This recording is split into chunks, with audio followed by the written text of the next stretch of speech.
Yuqoridagi postlarimizdan birida inson bel aylanasining tana vazniga nisbatan semizlik xatarini baholashda yuqoriroq ahamiyatga ega ekanligini ta'kidlab o'tgan edik.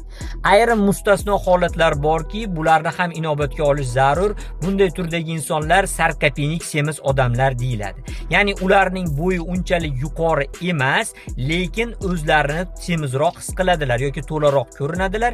Abdominal yog'lar miqdori yuqoriroq bo'ladi.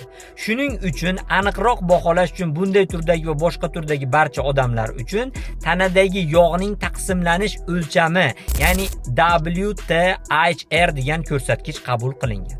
Buni o'lchash juda ham oson. Bel aylanasini inson bo'yiga nisbati baholanadi.